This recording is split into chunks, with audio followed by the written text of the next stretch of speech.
안녕하십니까. 세상 읽어주는 남자 이상훈입니다. 이 시간에는 일본의 반도체 소재 수출 규제와 관련해서 한중일 각국의 언론 플레이가 본격화되고 있다는 주제로 말씀드리겠습니다.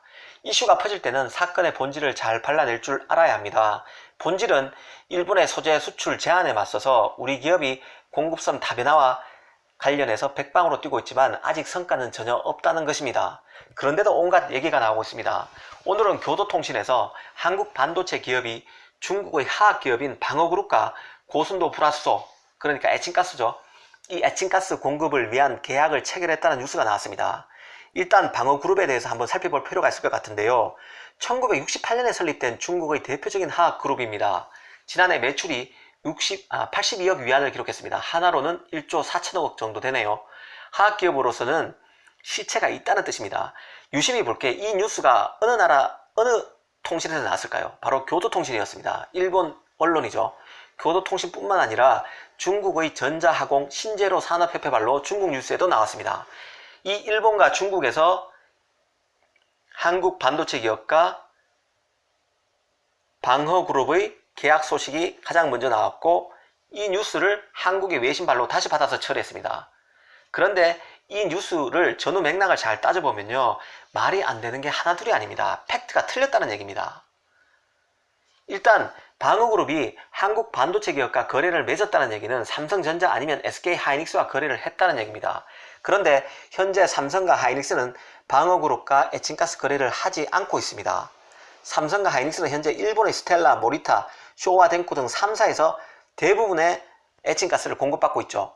모두 고순도 제품입니다. 나머지는 한국 업체와 대만 업체, 중국 업체에서 받고 있습니다. 이 점만 알아도 이 뉴스는 사실이 아닐 가능성이 크다는 것을 알 수 있습니다. 왜일까요? 만약 방어그룹과 우리 한국 기업이 진짜 계약을 체결하기 위해서는 일단 제품 테스트부터 해야 합니다. 소재 테스트를 해야 된다는 얘기죠. 이 과정을 건너뛸 수는 없습니다. 반도체 공정은 매우 복잡하고 천단화되어 있죠. 일단 소재 검증하는 기간이 깁니다. 적어도 2달이 필요합니다. 2달은 사실 아주 기간이 너무 짧게 잡은 것이긴 하지만 반도체 소재 확보의 사안의 급박성을 감안해서 2달 만에 소재 검증을 끝낸다고 가정한 겁니다. 그래도 삼성과 하이닉스는 방어그룹과 접촉을 안 했다는 입장을 공식적으로 밝혔습니다.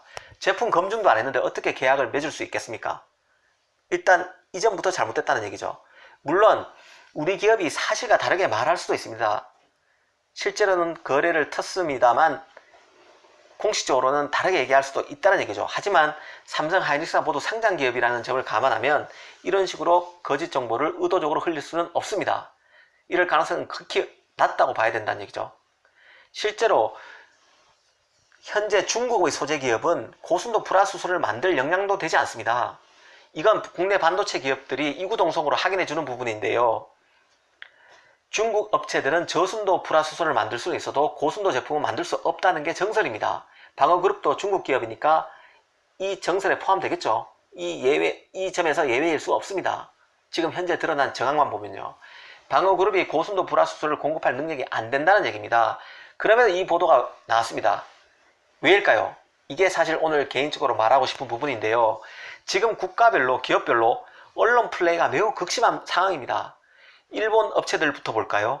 일본의 스텔라, 모리타 등 소재 업체들은 일본 정부의 방침과 달리 삼성, 하이닉스 등 유럽 계속 삼성, 하이닉스 등과 거래를 하고 싶은 상황입니다. 우리 삼성, 하이닉스는 유럽 거래처죠. 그들 입장에서 보면. 그래서 삼성, 하이닉스가 다른 나라 예컨대 중국의 소재 기업과 거래를 텄다는 소식이 나쁘지 않을 수 있습니다. 왜일까요? 일본 기업이 이번 규제로 피해를 보고 있다는 여론전을 펴기에 유리하기 때문입니다. 일본 미디어 중에서는 일본 정부의 이번 수출 규제가 기술을 무기화한 나쁜 선례가 될 수 있어서 일본의 가치를 떨어뜨리고 있다는 비판을 하고 있는 상황입니다. 일본 소재 기업으로서는 정부 입장을 따르긴 하지만 손해를 감수해야 합니다. 우리 기업의 매출 비중이 전체 11% 정도로 아주 크지는 않지만 메모리 최고 기업이라는 점에서 우리 한국 기업들이 앞으로의 매출 성장력 등 잠재력을 감안하면 매우 중요한 사업 파트너로 볼 수 있습니다. 일본 소재 기업 입장에서는 이런 오보가 반가울 수 있다는 뜻입니다. 그럼 중국은 어떨까요? 중국의 경우도 언론 플레이에 나섰을 가능성이 농후합니다. 방어그룹으로서는 삼성, 하이닉스 등 한국 기업의 관심을 받기 위해 일부러 언론에 확정되지도 않은 일을 흘렸을 수 있다는 얘기입니다. 한국 기업뿐만 아니라 마이크론 등 미국 기업 또 대만 기업에도 어필할 수 있는 내용이죠. 이 잘못된 뉴스가요. 방어그룹으로서는 일정 부분 기술력을 확보한다고 생각하고 우리 제품을 한번 써보라는 마케팅을 벌였을 수도 있다는 얘기입니다. 중국 정부 입장에서는 남는 장사입니다. 중국은 글로벌 자유무역을 지지하고 어려움에 처한 한국 대표 기업을 돕기 위해 애쓰고 있다는 시그널을 전 세계에 던질 수 있습니다.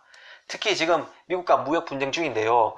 미국에게도 중국은 이처럼 글로벌 질서를 잘 지키고 수호하기 위해 애쓴다는 시위를 하는 것일 수도 있습니다. 더구나 트럼프는 한일 갈등에 개입을 하고 있지 않는 상황입니다. 사실상 기계적 중립을 통해서 일본 편을 들고 있는데요. 아베가 트럼프를 따라한다는 말까지 나오는 상황에서 중국으로서는 트럼프, 아베와는 다른 모습을 보여주고 있다는 뜻일 수도 있습니다. 한국은 어떨까요? 개인적으로 한국 정부가 이런 사실도 아닌 뉴스를 여론화하는데 가장 적극적이라고 저는 말하고 싶습니다. 얼마 전에는 한국 정부가 러시아 업체가 고순도 불화수소를 제공한 생각이 있다는 것을 한국 정부에 제안했다고 밝히기도 했었는데요. 하지만 기업들은 이런 뉴스에 시큰둥했습니다. 러시아 업체 기술력이 전혀 검증도 되지 않은 상태에서 기술력도 아직 상업화되지 않았다고 파악하고 있다고 기업들은 얘기하고 있습니다. 그런데도 한국 정부가 이런 뉴스를 흘리는 것은 한국 정부에 대한 언론의 비판이 많은 상황 아닙니까? 한국 정부가 이번 일본 정부의 수출 규제 사태에 대한 책임이 많다. 책임을 져야 한다. 한국이 매끄러운 외교전을 펴지 않았기 때문에 일본 정부가 이런 조치를 취했다는 비판이 나오는 상황에서 한국 정부가 해결책을 위해 기업들과 함께 백방으로 뛰고 있고 기업들도 소재 공급처 다변화에 성공하고 있어서 생각보다 피해가 크지 않을 것이다. 이런 신호를 시장에 주고 싶은 겁니다. 여론을 그렇게 조정하고 싶은 거죠. 실제 오늘 방어그룹 건도 삼성 하이닉스가 사실이 아니라고 분명히 밝혔음에도 지금 언론 기사들은 한결같이 소재 공급처 다변화에 나서고 있고 일정 부분 성공하고 있다고 지금 계속 보도하고 있습니다. 이런 기사를 통해서 우리 정부로서는 일본 정부에게 너희 수출 규제도 큰 약발은 없다는 신호를 보내고 싶은 것이죠. 그런 만큼 수출 제한 조치를 접어라. 이런 얘기를 하고 싶은 겁니다. 그리고 우리 기업들이 새 공급처를 찾았다는 얘기는 일본 소재 기업의 손해를 볼 것이라는 메시지이기도 합니다. 하지만 이런 데 속아서는 안 된다는 얘기죠. 본질과 본질을 둘러싼 각종 작전은 구별을 할 줄 알아야 합니다. 아직 분명한 건 우리 기업들이 소재 공급처 다변화와 관련해 성과는 없다는 점입니다. 일반 국민은 속일 수 있어도 업계 전문가들, 기업들은 이런 뉴스가 전혀 사실이 아니라는 것을 너무나 잘 알고 있습니다. 당연히 일본 정부 기업도 다 알겠죠. 이런 뉴스는 따지고 보면 다분히 국내 여론을 유리한 방향으로 끌고 가기 위한 정치적 메시지에 가깝다는 게 제 생각입니다. 다시 본질로 돌아가겠습니다. 과연 우리 기업들은 에칭가스를 확보할 수 있을까요? 고순도 에칭가스를 확보할 수 있을까요? 일단 우리 국내 기업들이 가장 바라는 1순위 대안은 일본 업체의 물량을 계속 받는 것입니다. 당연한 얘기겠죠. 그 다음이 일본의 물량을 계속 받을 수 없다면 고순도 불화수소를 대체할 수 있는 다른 기업의 물량을 받아서 테스트해보고 실제 적용할 수 있다면 그쪽으로 물량을 다변화하는 것입니다. 일단 우리 기업들이 일본 물량을 계속 받기 위해서 기울이는 노력부터 보겠습니다. 우리 기업들은 일단 해외 법인을 통해서 삼성 같으면 삼성의 미국 법인 아니면 중국 법인 이렇게 해외 법인을 통해서 일본산 불화수소를 들여오는 방법을 모색하고 있습니다. 하지만 일본 정부가 삼성과 하이닉스의 해외 법인을 통해서 흘러들어가는 물량에 대해서도 철저히 통제할 가능성이 큽니다. 이렇게 되면 해외 법인을 통한 추가 물량 확보가 어렵다는 얘기죠. 이렇게 되면 우리 기업으로서는 해외 법인의 협력업체에 부탁해서 우회적으로 물량을 확보하는 방법을 선택할 수도 있습니다. 예컨대 삼성의 미국 법인을 통해서 직접적인 물량 확보가 안 된다면 삼성의 미국 법인과 거래를 하는 다른 미국 기업들에게 물량을 납품해달라고 오퍼를 좀 내달라고 부탁하는 거죠. 그래서 그 기업을 통해서 물량을 확보할 수도 있다는 얘기입니다. 하지만 상식적으로 보면요. 삼성의 경우 주기적으로 대량으로 소재를 공급받고 있기 때문에 일본 정부가 이런 징후를 캐치 못할 가능성은 상당히 낮습니다. 협력업체를 통해서 주문이 들어오면 일본 정부가 이상하다는 생각을 하겠죠. 이 회사는 우리와 거래를 하지 않는 업체인데 왜 지금 새로 이런 주문이 들어왔냐 확인해 보라고 얘기가 나올 것이고, 얘기하다 보면 삼성과의 커넥션 같은 것을 감지할 가능성이 큽니다. 이렇게 추론해 보면요, 상식적으로 일본 정부가 일부러 눈 감아주지 않는 이상은 삼성과 하이닉스가 해외 법인을 통해서 물량을 확보한다는 것은 사실상 불가능합니다. 일본 기업으로서는 정부에 반한 거래를, 정부가 좋아하지 않는 거래를 추진하기도 어렵거니와 불화수도 자체가 하학가스 등 생화학가스 등 대량 살상 무기에 전용될 수 있기 때문에 위험한 전략 물자라는 점에서 이런 식의 거래를 하기가 사실상 어렵습니다. 일본의 물량 확보가 사실상 힘들다는 점은 우리 기업의 최근 움직임에서도 나타나는데요. 하이닉스의 경우에는 고순도 공정에 쓰지 않던 상대적으로 순도가 낮은 한국산 불화수소 제품을 고순도 공정에 테스트하고 있는 상황입니다. 삼성은 아직 이런 단계까지는 아닌데요. 하이닉스가 고순도 불화수소 공정에 쓰지 않던 한국산 불화수소를 고순도 생산 라인에 테스트하고 있는 이유는 완전히 모르는 회사의 소재를 새로 들어오는 것보다는 그래도 기존에 거래 관계가 있던 제품을 테스트하는 게 리스크가 덜 하다고 판단하기 때문입니다. 삼성의 경우 불화수소 재고량이 상대적으로 적다는 얘기가 나오는데요. 어쨌든 재고량이 협상 지렛대가 되는 만큼 삼성은 여기에 대해서 공식적으로는 확인을 해주지 않고 있습니다. 상식적으로 추론해 보면요, 삼성의 물류 공급망 관리가 뛰어나고 재고 관리도 탁월한 데가 있어서 굳이 쌓아둘 필요가 없는 물량을 많이 쌓아두지 않았을 가능성이 큽니다. 그런 관점에서 삼성이 하이닉스보다 고순도 불화수소의 재고량이 낮을 가능성이 크고, 제가 기업들을 취재해 본 바로는 이 말이 사실일 가능성이 상대적으로 높습니다. 어쨌든 일본의 수출 규제는 단기에 끝날 것 같지 않다는 게 지배적인 관측인데요. 현재로서는 우리 기업이 구할 수 있는 재고량, 또 대체품을 얼마나 빨리 구하고 실제로 소재에 대한 테스트를 끝내서 적용할 수 있는지, 언제부터 적용할 수 있는지, 그리고 일본이 언제까지 지금과 같은 수출 규제를 끌고 가느냐 등에 따라서 우리 기업의 피해가 달라질 것입니다. 최근 노무라 증권에서 일본의 수출 금지 조치가 2개월만 지속된다고 해도 글로벌 여파가 굉장히 클 것이라는 보고서를 내놨습니다.